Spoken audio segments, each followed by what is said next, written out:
Olá, eu me chamo Gianine dos Santos Barreto e eu estou aqui para falar sobre o artigo intitulado Recrutamento e Seleção de Pessoas com Deficiência em Empresas da Região Metropolitana do Rio Grande do Sul, a presença humanizada da inclusão laboral.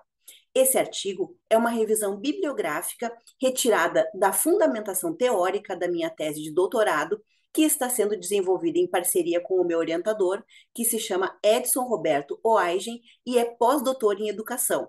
Essa tese está sendo desenvolvida na Universidade Evangélica del Paraguai, em Assunção. Para iniciar, a gente apresenta o resumo do artigo e logo depois o resumen, que é o resumo em língua espanhola.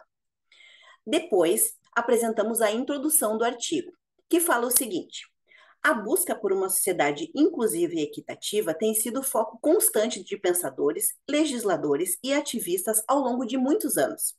Ela tem gerado teorias e leis que refletem a evolução dos valores sociais. A inclusão emergiu como um imperativo moral e social enraizado no processo de democratização das sociedades. Essa mudança de paradigma rejeita a ideia de excluir grupos marginalizados devido a diferenças ou capacidades divergentes. A família desempenha um papel fundamental no início do processo de inclusão, dando apoio e incentivo para indivíduos com deficiência enfrentarem os desafios da vida. Logo depois da participação da família, vem a escola, através da educação inclusiva, que visa atender às necessidades individuais de todos os alunos. A transição da sala de aula para o mercado de trabalho é um marco importante no processo de inclusão, e várias leis estabelecem bases sólidas para a inclusão de pessoas com deficiência no mercado de trabalho, reconhecendo-a como um direito fundamental dos cidadãos. Depois da introdução, vem o nosso referencial teórico.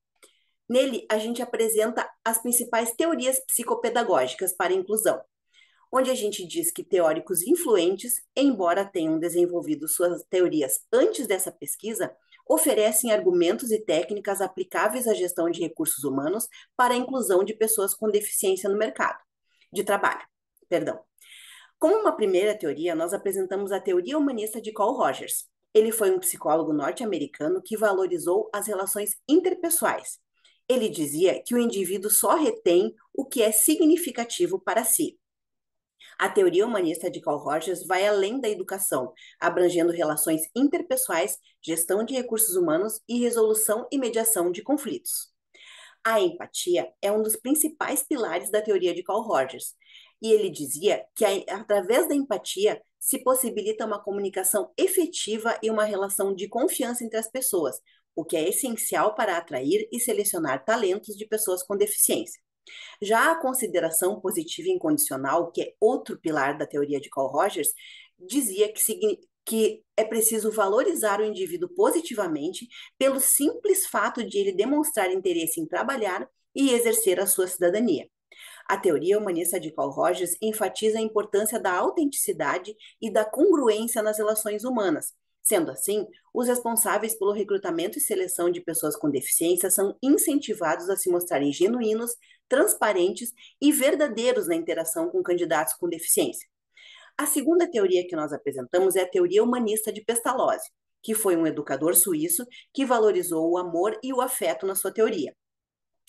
Trazendo a teoria humanista de Pestalozzi para o trabalho que nós desenvolvemos, ele dizia que o profissional responsável pelo recrutamento e seleção de pessoas com deficiência deve valorizar a individualidade das pessoas, considerando que as necessidades e os potenciais são próprios de cada um.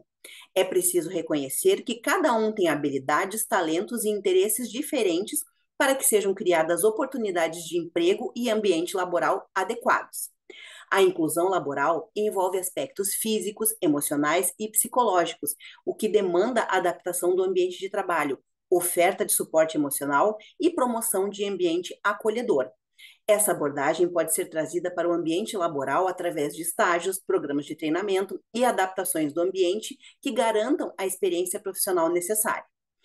Os seus princípios podem ser trazidos para a inclusão laboral através da valorização de habilidades e potenciais, oferecendo um ambiente propício, com respeito e afeto para o desenvolvimento do indivíduo. A terceira teoria que nós apresentamos é a teoria humanista de Montessori, que foi uma educadora, e na Itália foi a primeira mulher a se tornar médica. Ela desenvolveu seu trabalho com crianças com deficiência e seu método de ensino foi adotado por educadores e pais como uma alternativa aos métodos tradicionais. O ambiente, para ela, é o principal objeto da metodologia de ensino e precisa estar organizado para atender às necessidades dos indivíduos e fomentar o desenvolvimento e a sua autonomia. O profissional que tem o papel de recrutar e selecionar pessoas com deficiência deve enfatizar a importância de um ambiente preparado que traga a sensação de acolhimento e estimule o aprendizado e a independência.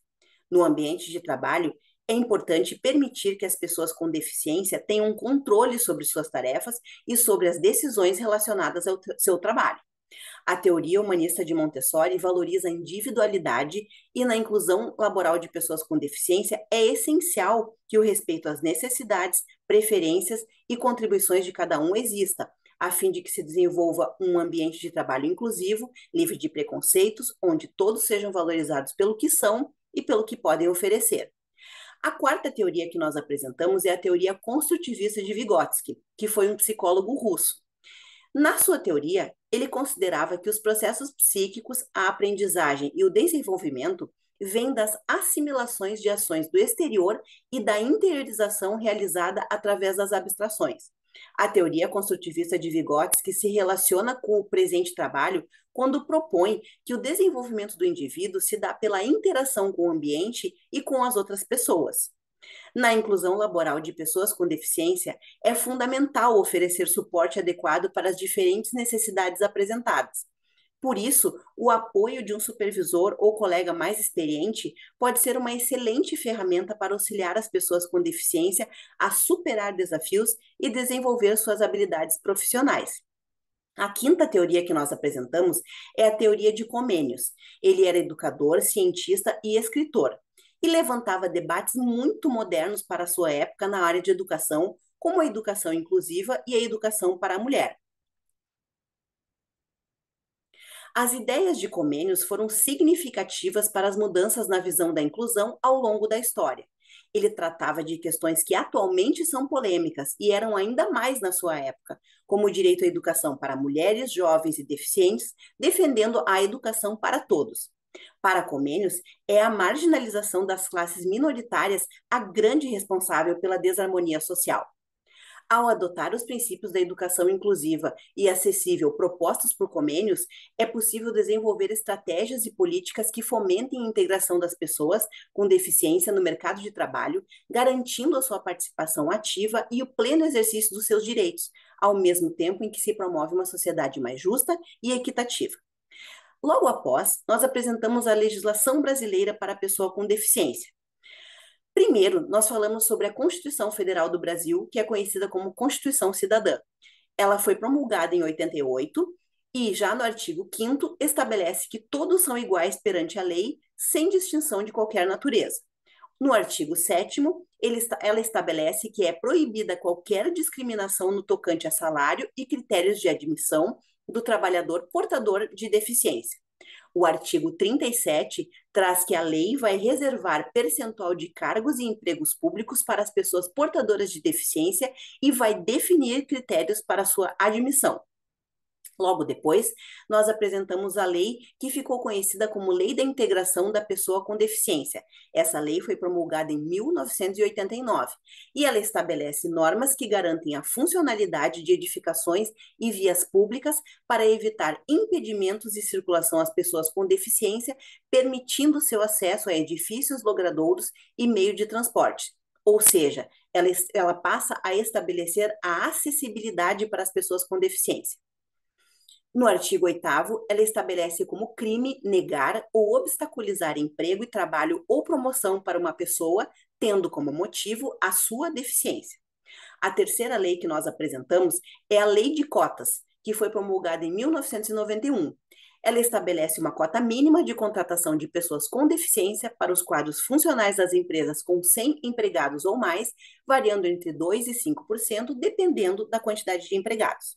No artigo 93, ela informa que a dispensa de uma pessoa com deficiência só pode ocorrer depois de ser contratado outro trabalhador com deficiência para ocupar o seu lugar.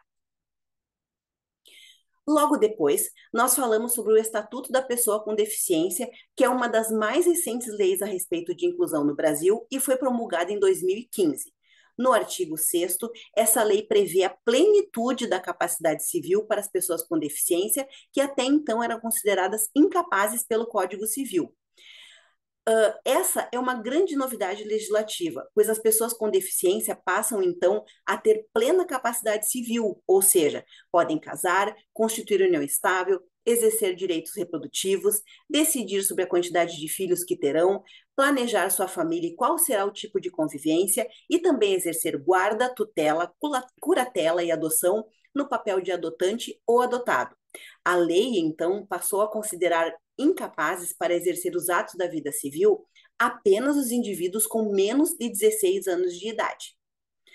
Logo, para finalizar o artigo, nós apresentamos a conclusão, que diz que a busca pela inclusão social é um princípio fundamental para sociedades mais justas e igualitárias, e que a jornada rumo à inclusão laboral exige esforço conjunto da sociedade, das empresas, do poder público e das pessoas com deficiência.